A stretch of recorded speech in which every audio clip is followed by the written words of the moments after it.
न किसी हम सफर से न किसी हम नशी से निकलेगा, अपने पैर का कांटा तो हम ही से निकलेगा। न किसी हम सफर से न किसी हम नशी से निकलेगा, अपने पैर का कांटा हम ही से निकलेगा।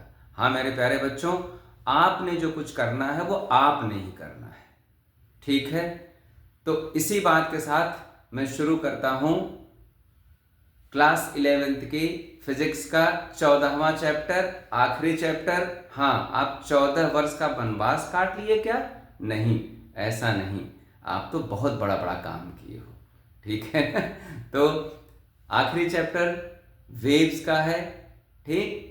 ऑसिलेशन और वेव्स की कई चीज़ें मिली हुई हैं, तो इसके लिए आपको ऑसिलेशन, जो इसके पहले वाली वीडियो है, बहुत कायदे से पढ़ लेना है, नोट्स बना लेना है, उसको समझ लेना है, ठीक है। तो वही लिस्टिंग करता हूं मैं पहले चैप्टर में क्या क्या चीजें मेन है, पढ़नी है, आपने जरूर पढ़नी है। तो पहले तो ट्रांसवर्स और लॉन्गिट्यूडिनल वेव्स आपको समझ लेना है इसमें, जो आप क्लास 9th में पढ़े थे, ठीक। और आप इसको एग्जाम्पल 14.1 में आप क्वेश्चन करेंगे। इसमें आइडेंटिफाई करने के लिए 4-5 वेव्स दे दी गई हैं। तो आप जानते हो कि जो लाइट वेव है वो ट्रांसवर्स वेव है, स्ट्रेच्ड स्ट्रिंग में जो वेव्स होती है वो ट्रांसवर्स वेव होती है, साउंड वेव जो मैं बोल रहा हूँ ये लॉन्गिट्यूडिनल वेव है, ठीक है। तो इस तरह आप पहचानना जान जाओगे, एग्जाम्पल 14.1 है। उसके बाद है प्रोग्रेसिव वेव। पहले आपको लिस्टिंग करा दूं, फिर इनके बारे में थोड़ा थोड़ा बता दूंगा मैं। प्रोग्रेसिव वेव का डिस्प्लेसमेंट इक्वेशन, ठीक। कहोगे सर एसएचएम में भी डिस्प्लेसमेंट इक्वेशन था। बेटा एक बेसिक फर्क ये है कि जो एसएचएम का डिस्प्लेसमेंट इक्वेशन था उसमें केवल टाइम वेरिएबल है। नोट करते चलें आप, स्क्रीनशॉट इसका आप ले लीजिए, पहले आप इसका स्क्रीनशॉट लीजिए,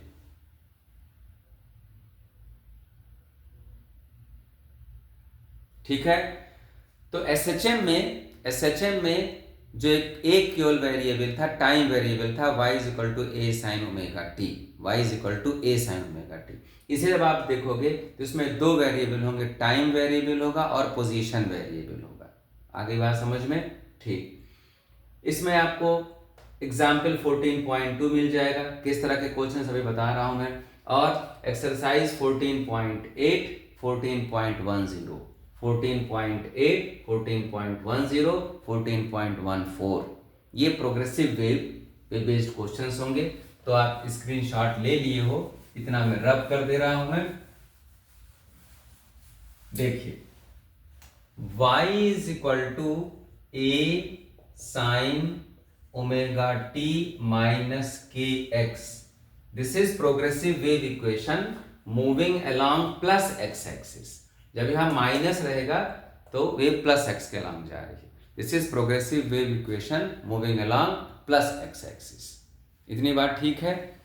आप इसका दूसरा फॉर्म भी लिख सकते हो, y is equal to A sine omega होता है 2 पाई बाई टी, और ये स्मॉल टी माइनस के 2 पाई बाई लैम्डा। के को कहते हैं प्रोपोगेशन कांस्टेंट। के को क्या कहते हैं? Propagation constant. लिख लीजिए आप, प्रोपोगेशन कांस्टेंट, प्रोपोगेशन कांस्टेंट। अब आप कहोगे सर इसमें क्वेश्चन क्या बनेगा? क्वेश्चन ये बनेगा, जैसे एसएचएम में बताया था, कोई दे दिया आपको इक्वेशन दे दिया, ऐसे कह दिया 30 और यहां कह दिया आपको 5 और यहां कह दिया 4, ठीक है। तो एम्पलीट्यूड कहेगा, बताइए एम्पलीट्यूड 4 हो गया, 2 पाई बाई टी 30 हो गया, तो 2 पाई बाई 30 हो गया, 2 पाई बाई टी 30 हो गया, तो आप टाइम पीरियड निकाल लिया। 2 पाई बाई लैम्डा 5 हो गया, कंपेयर कर दोगे आप, 2 पाई बाई लैम्डा 5 हो गया, तो इससे आप लैम्डा निकाल लेंगे। टाइम पीरियड निकाल लिया आप वेवलेंथ निकाल लिए, ठीक। तो स्पीड आ जाएगी, speed is equal to frequency into wavelength, speed is equal to frequency into wavelength. इतनी बात आई समझ में। फिर उसके बाद आप आ जाएंगे speed of transverse wave in stretched string, speed of transverse wave in stretched string. इस पे बेस्ड क्वेश्चंस हैं, एग्जाम्पल 14.3 है और एक्सरसाइज 14.1, 14.3। एग्जाम्पल 14.3 ये मैं इसलिए वीडियो बना रहा हूं कि अगर आप ध्यान से देखो अभी, तो जो मैं लिखा हूं क्रम, ये एनसीईआरटी के कंटेंट का क्रम है। लेकिन क्वेश्चंस का क्रम आप देख रहे हो, अभी यहां कहीं आएगा एग्जाम्पल 14.4, लास्ट वाले कुछ टॉपिक्स हैं, ये एनसीईआरटी में पहला दूसरा क्वेश्चन दे दिया गया है, तो बच्चा परेशान होगा ना। ये हम लोग टीचर चैलेंज फेस करते हैं कि बच्चों को ये बताना हम लोगों का काम है, हम लोग को लग जाता है देखो these are the problems that they must be facing. ठीक है, तो सर ये क्या बताइए, speed of transverse wave in stretch string. सुनो भाई, ये भी सुन लो आप, स्पीड ऑफ, क्योंकि फार्मूला देख लोगे ना तो आप पकड़ लोगे, हाँ ये टॉपिक है किताब से। v is equal to under root t by m. कोई स्ट्रिंग है, ये दोनों एंड पे टाइट है, इसको आप प्लग कर दिए, वाइब्रेट करा दिए, तो स्पीड जो इसमें ट्रांसवर्स वेव चलेगी, जो ट्रांसवर्स वेव चलेगी उसकी स्पीड का फार्मूला। सर जी टी क्या है, टेंशन, कुछ टाइटनेस होगी इसमें स्प्रिंग में, तो ये टेंशन मतलब फोर्स है। ये ध्यान देना, ये मास नहीं बेटा लोग, मास अपॉन लेंथ। वायर का मास कितने केजी का है, कितने ग्राम का है, और वायर की लेंथ, मास पर यूनिट लेंथ। तो स्मॉल m क्या है, मास पर यूनिट लेंथ। इसको लीनियर मास डेंसिटी भी कहते हैं। क्या कहते हैं, linear mass density. Simple question है जो मैं बताया था, कौन कौन से क्वेश्चन, टेंशन डायरेक्ट दे दिया जाएगा, वायर का मास दे देगा, वायर की लेंथ दे दी जाएगी, ताकि आप m/l से स्मॉल m निकाल लो, वैल्यू पुट कर लो। बात आई समझ में। उसके बाद स्पीड ऑफ, ये किसके पहले वाला क्या था जी, speed of transverse wave in stretch string. अब क्या आ गया, speed of longitudinal wave, speed of longitudinal wave, मतलब साउंड की बात कर रहा है, एयर या गैस में। अब देखो बेटा लो, speed of longitudinal wave, general formula होता है b/d या मॉडुलस ऑफ इलास्टिसिटी, जहां चल रही है, सॉलिड में चल रही है तो E/d कर देंगे, कहीं गैस में चल रहा है तो B/d, bulk modulus by density, bulk modulus by density. अब यहाँ पे ये स्पीड ऑफ लॉन्गिट्यूडिनल वेव दो लोग निकाले, ये तो जनरल फार्मूला था। एक न्यूटन ने निकाला, न्यूटन ने फार्मूला निकाला v is equal to under root P/d। ये गलत, कैसे गलत, इस कैलकुलेशन से एटमॉस्फेरिक प्रेशर की वैल्यू वो रखे, डेंसिटी की वैल्यू वो रखे, और देखे speed of sound in air आई 280 मीटर पर सेकेंड, तो गलत ही था भाई, 320 होता है। फिर पता चला, लैपलैस ने पता लगाया कि भाई गलती का कारण क्या था, Laplace correction, Laplace correction. Laplace ने ये पता लगाया कि न्यूटन ने गलती क्या की थी। न्यूटन ने ये गलती किया, ध्यान से लिख लेना इस चीज को, न्यूटन ने ये गलती किया कि when sound travels in air it is isothermal process. और इस चक्कर में पूरा जो फार्मूला उन्होंने निकाला, ठीक है, वो गलत निकाल दिया। ये सब आपको पढ़ना है, सब करना है, इसकी अलग अलग से वीडियो बनाऊंगा मैं, ठीक। लैपलैस ने कहा no, when sound travels in air, when sound travels in air it is adiabatic process, it is adiabatic process.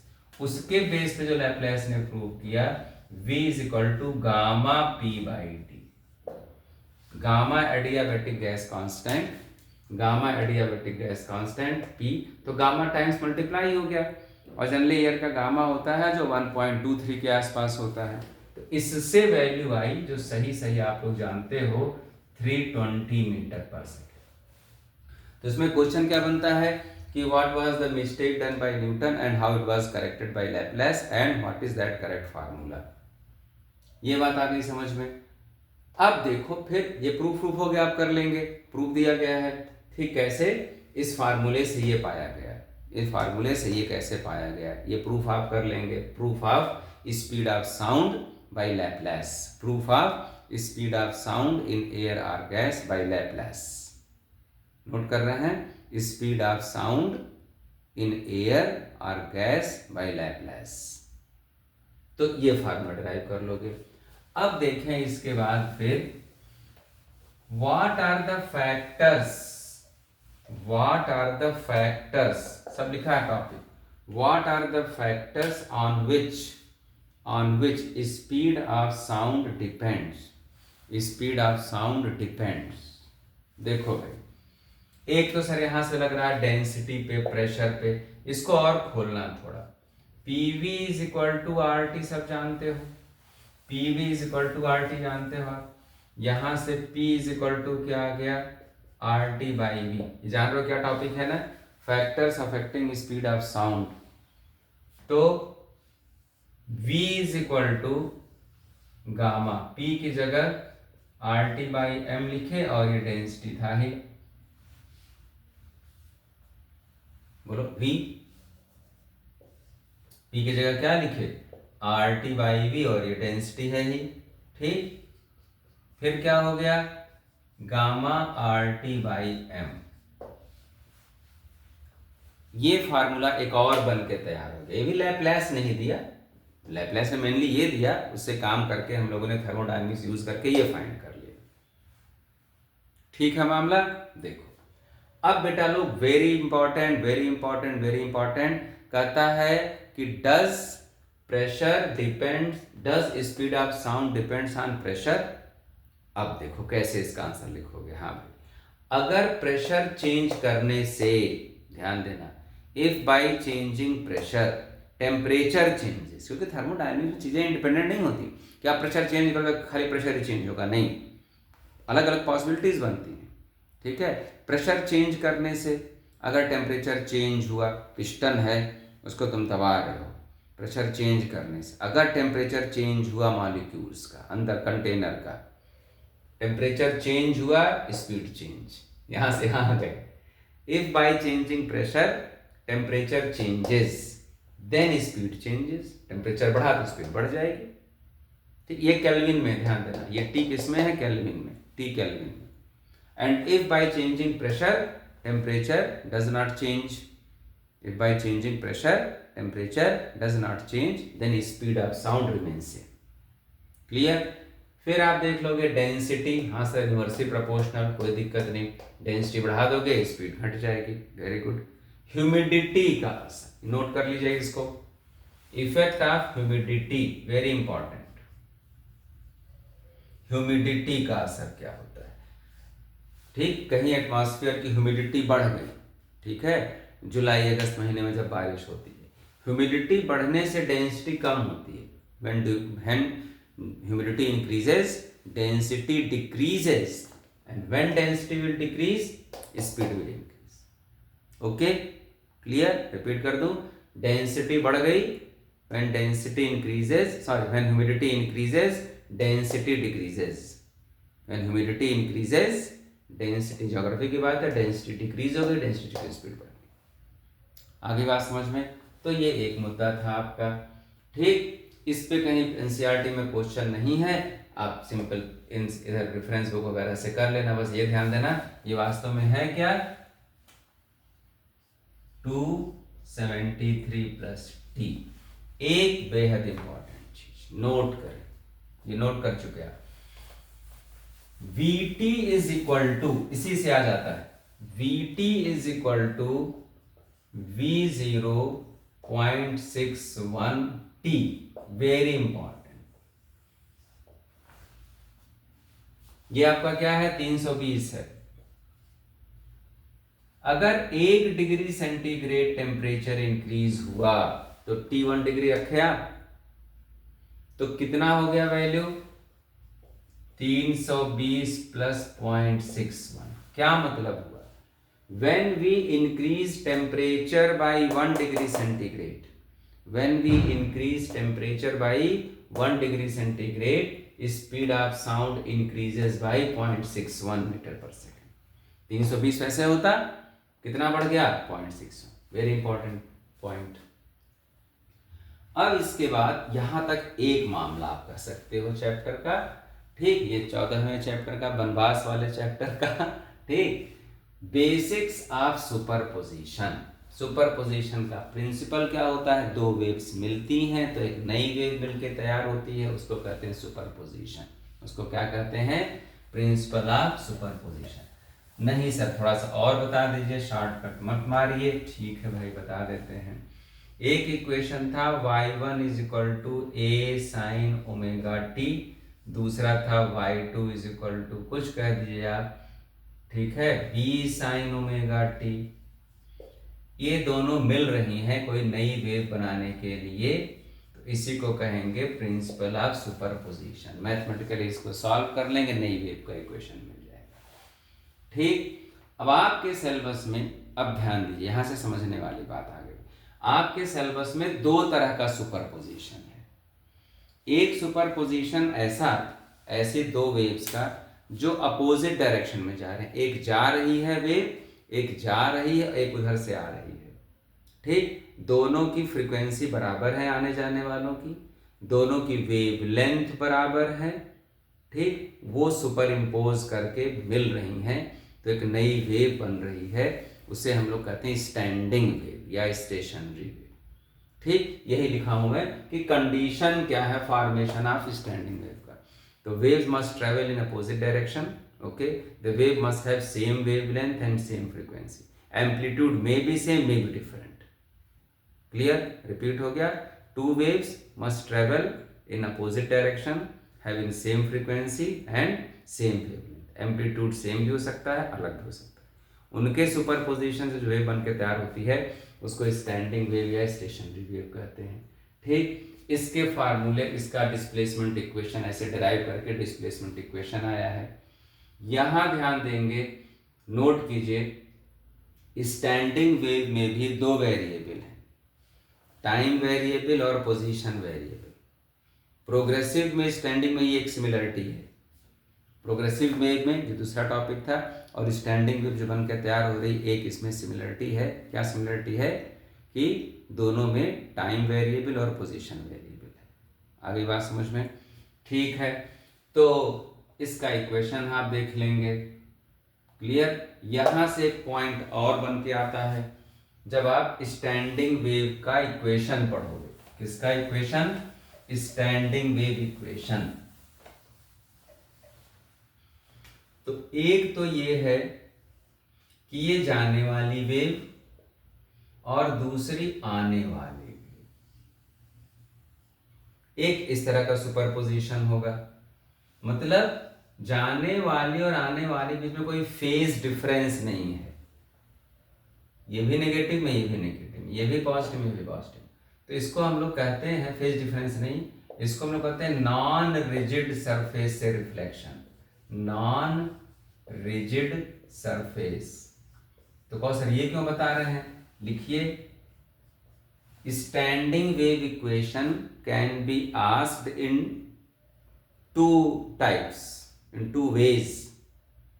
One is find expression for standing wave. Find expression for standing wave when reflection of wave is from non-rigid surface. From non-rigid surface. और दूसरा, reflection wave is reflecting from rigid surface. Rigid surface, phase difference हो गया। तो condition आपको मिल गई। ठीक, properties, properties नहीं लिखा मैं, लिख लीजिए, कंडीशन फॉर फॉर्मेशन ऑफ, और प्रॉपर्टीज आल्सो, प्रॉपर्टीज, प्रॉपर्टीज। अब आपके सिलेबस में ये वाली स्टैंडिंग वेव है, जहां पे एम्पलीट्यूड मिनिमम है उसको नोड कहते हैं। क्या कहते हैं? नोड। और जहां मैक्सिमम हो उसको एंटी नोड कहते हैं, उसको एंटी नोड कहते हैं। ये पूरी एक वेव थी लैम्डा वाली, तो ये क्या हो गया बेटा लोग? लैम्डा बाई 2 हो गया, और ये क्या हो गया? लैम्डा बाई 4 हो गया। सर प्रॉपर्टी मिल गई हमको, distance between two consecutive nodes is lambda by 2. Distance between two consecutive node is lambda by 2. Distance between node and antinode lambda by 4. Lambda by 4. Clear है मामला? डिस्प्लेसमेंट इक्वेशन पे भी एक question है exercise 14.11 में। Sir ये कैसा question होगा? लिखिए, जैसे मैं कह दिया y is equal to 2a sine k x cos omega t. और ये सर क्या लिख दिए ये स्टैंडिंग वेव का इक्वेशन है जो कहाँ डिराइव करना है आपको, standing wave equation, standing wave equation. हाँ सर ये बात तो सही है, पोजीशन वेरिएबल और time variable, standing wave equation. तो इसमें कैसे क्वेश्चन पूछा जाएगा, मैं बार बार कर रहा हूँ, डेरिवेशन नहीं करा रहा हूँ इसमें मैं, डेरिवेशन तो आपको मिल जाएगा। किस टाइप के क्वेश्चन है, किस टॉपिक का कौन सा क्वेश्चन है, क्योंकि एनसीईआरटी में लिखा तो है नहीं ये क्वेश्चन के नीचे this is based on principle of superposition, this is based on stretch string. तो वो आपका काम बहुत आसान कर दे रहा हूँ मैं, ठीक है। 80% बच्चों को प्रॉब्लम होती है कि सर जी थियरी तो समझ में आ गई, न्यूमेरिकल नहीं समझ में आ रहा है। बेटा न्यूमेरिकल ही नहीं समझ में आ रहा, आइडेंटिफाई वाली प्रॉब्लम आ रही है। जिस दिन बच्चों को बता दिया गया बेटा देखो इस थियरी का ये न्यूमेरिकल, इस थियरी का ये, उसके बाद तो बच्चा भागेगा सरपट, ठीक है। तो वो काम मैं कर रहा हूँ। मैं क्वेश्चन दे दिया कि 30 sin 15x cos 0.5t, कुछ भी पूछूं, एम्पलीट्यूड पता चल गया सर जी, ठीक है, कंपेयर कर दिया, एम्पलीट्यूड मिल गया। के क्या है सर, अभी पहले आप बताए 2π/λ इज इक्वल टू 15 हो गया, ठीक, इससे लैम्डा की वैल्यू आ गई। सर ओमेगा क्या है, 2π/t, 2π/t is equal to 0.5, सब मिल गया आपको। तो इसी तरह का क्वेश्चन है आपका एक्सरसाइज का 14.11, 14.11। ऑलराइट, तो ये हुआ है आपका स्टैंडिंग वेव पे जनरल बात। अब आता है स्टैंडिंग वेव, आपके सिलेबस में दो तरह की स्टैंडिंग वेव है, लिखिएगा 2 types of standing waves.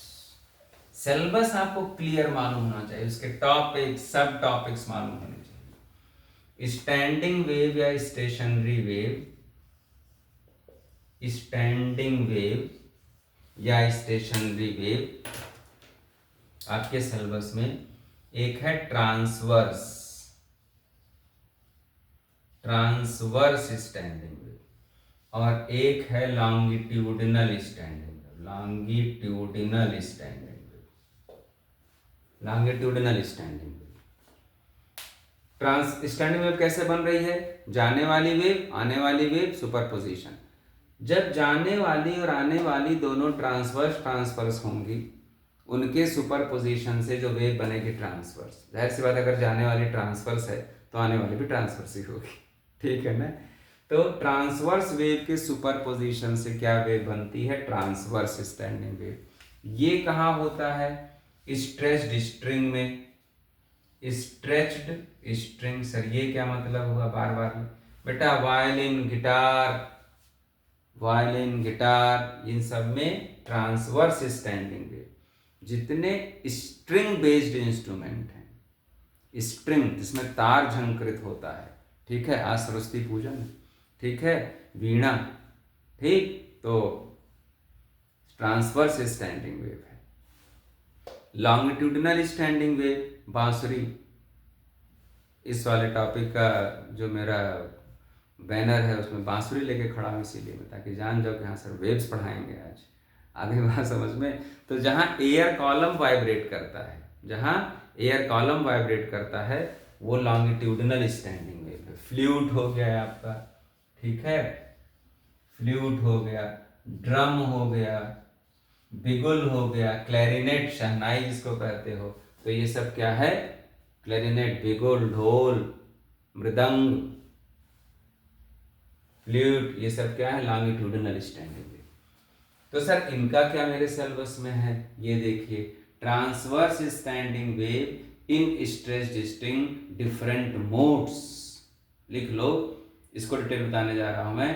Transverse standing wave in stretched string in different modes. चाहता हूं कि आप लोगों की वीडियो लंबी ना हो, लेकिन हो ही जाती है क्लास 11 की वीडियो में, चाहता हूं कि मैक्सिमम 25 मिनट, मैक्सिमम। सुनो भाई क्या है ये मामला, तो इसमें क्या पढ़ना है, डिफरेंट मोड्स का मतलब क्या, transverse standing wave in stretched string, transverse standing wave in stretched string. एक बार एयर जो स्ट्रिंग है ऐसे वाइब्रेट करेगी, थोड़ा तेज और तार खींचोगे तो ऐसे वाइब्रेशन होगा, लूप ज्यादा बनते जाते हैं। और तेज खींचोगे वायर तो और लूप्स बनेंगे और सबकी फ्रीक्वेंसी अलग अलग होगी। ये दोनों एंड्स हैं, टाइट है ना, झनकृत किए आप ऐसे बना, और तेज झनकृत किए ऐसे बना। तो अलग अलग मोड्स हैं, अलग अलग मोड्स हैं, इन सभी की फ्रीक्वेंसी निकालनी। इसमें फ्रीक्वेंसी आएगी 1/2L/√T/m।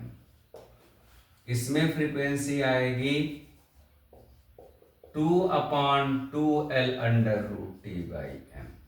T/m यही है, T वही टेंशन और m मास पर यूनिट लेंथ।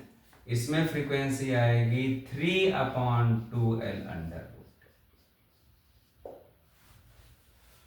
इसको कहेंगे फंडामेंटल फ्रीक्वेंसी। क्या कहेंगे इसको? फंडामेंटल फ्रीक्वेंसी या फर्स्ट हार्मोनिक। क्या कहेंगे? First harmonic, first harmonic. इसे कहेंगे सेकंड हार्मोनिक, सेकंड हार्मोनिक या फर्स्ट ओवरटोन। नोट करो, फर्स्ट पहली बार रिपीट कर रहा है तो ओवरटोन हो गया, फर्स्ट ओवरटोन। आगे बात समझ में? ये क्या है? Third harmonic. तीन है इसलिए यहां थर्ड हार्मोनिक, थर्ड हार्मोनिक।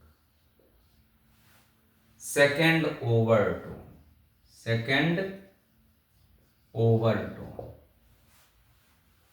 यहां सर नोड बना, यहां नोड बना, यहां नोड बना, यहां नोड बना, और यहां सब क्या बन रहा है? Anti node, anti node, anti node. ये बात समझ में आ गई आपको? ठीक, ये सब फार्मूला याद कीजिए, डायरेक्ट क्वेश्चंस आते हैं। तो ये भी हो गया भाई, उधर का नोट कर रहे हो आप, नोट करते चलो भाई। अब आते हैं हम लोग लॉन्गिट्यूडिनल स्टैंडिंग वेव में। बताया लॉन्गिट्यूडिनल स्टैंडिंग वेव क्या होती है?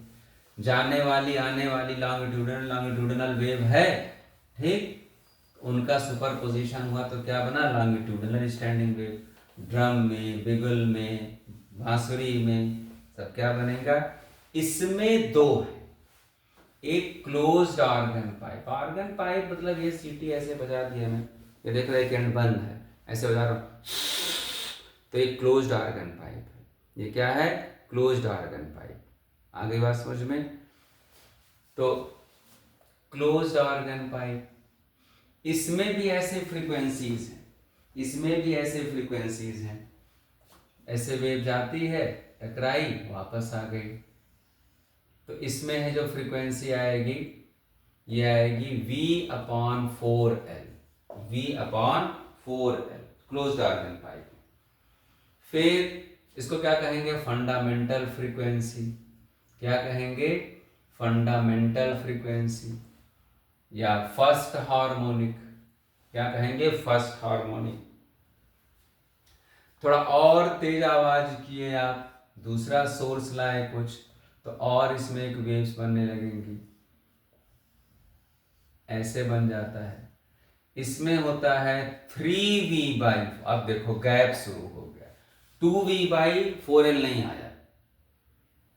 इसको कहेंगे हम लोग थर्ड हार्मोनिक। एमसीक्यू के लिए तैयार हो जाना। क्लोज्ड ऑर्गन पाइप में सेकंड हार्मोनिक नहीं मिलता, क्या मिलता है? थर्ड हार्मोनिक मिलता है, थर्ड हार्मोनिक है इसमें, थर्ड हार्मोनिक। आगे बात समझ में? क्लियर? फिर उसके बाद और तेज आप इसमें आवाज किए तो और वेव्स बन जाएंगी, इसमें और वेव्स बनेंगी। एंड पे यहाँ पे एंटी नोड ही नोड ही बनेगा, बेटो लेकिन ध्यान देना, नोड ही बनेगा। यहाँ क्या बनेगा? नोड। इसमें फ्रीक्वेंसी हो जाती है 5V/4L, फिफ्थ हार्मोनिक। लिख रहे हो ना? Fifth harmonic, fifth harmonic. Fifth harmonic, 3 है तो थर्ड हार्मोनिक। पहली बार रिपीट किया तो इसको फर्स्ट ओवरटोन भी कहेंगे, first overtone. Third harmonic first overtone, fifth harmonic second overtone, दूसरी बार रिपीट किया, सेकेंड ओवरटोन, सेकेंड ओवरटोन। बात समझ में आ गई? बोलिए भाई। तो इसमें क्या हो रहा है भाई, देख लो, बड़ी अच्छी बात। इसमें वापस जाइए, किसमें? स्टेज स्ट्रिंग में सारे फ्रीक्वेंसीज मिल रही हैं आपको, 1:2:3, अगला 4 मिल जाएगा। इसमें क्या हुआ भाई, इसमें आपको ऑड हार्मोनिक्स मिल रही हैं। क्या मिल रही हैं? Odd harmonic. सर इसका क्या मतलब हुआ ऑड हार्मोनिक का? भाई ऐसा इंस्ट्रूमेंट जो है उससे अगर एक बार 5 हर्ट्ज निकल गया, क्या निकल गया? 5 हर्ट्ज, तो 10 हर्ट्ज नहीं मिलेगा, सीधे 15 हर्ट्ज मिलेगा। ठीक, फिर 25 हर्ट्ज मिलेगा, 1, 3, 5। तो अच्छा नहीं है, सारी फ्रीक्वेंसी मिलनी चाहिए ना, जितनी ज़्यादा फ्रीक्वेंसी मिले इंस्ट्रूमेंट उतना अच्छा। तो यहाँ ν1 ν2 ν3 इज इक्वल टू 1:3:5। क्या मिला इसमें? Odd harmonics. इसी तरह ओपन ऑर्गन पाइप जब पढ़ोगे बेटा आप लोग, ओपन ऑर्गन पाइप, तो ओपन ऑर्गन पाइप में ν1 होता है V/2L। नोट कर लो, ओपन ऑर्गन पाइप की बात कर रहा हूं। किसकी बात कर रहा हूं? Open organ pipe, frequency 2V/2L। ध्यान देना, ν3 सर ये तो अच्छा है, ये तो स्ट्रेच स्ट्रिंग की तरह है, सारे मिल रहे हैं इसमें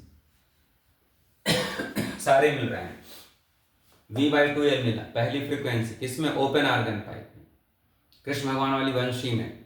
ठीक, ओपन ऑर्गन पाइप हो, V/2L, 2V/2L, 3V/2L, सारे हार्मोन। इसे कहेंगे फंडामेंटल। क्या कहेंगे? फंडामेंटल या फर्स्ट हार्मोनिक। सेकेंड 2 है, 2 है, सेकेंड हार्मोनिक, 2 है, second harmonic. First overtone, first overtone, first overtone.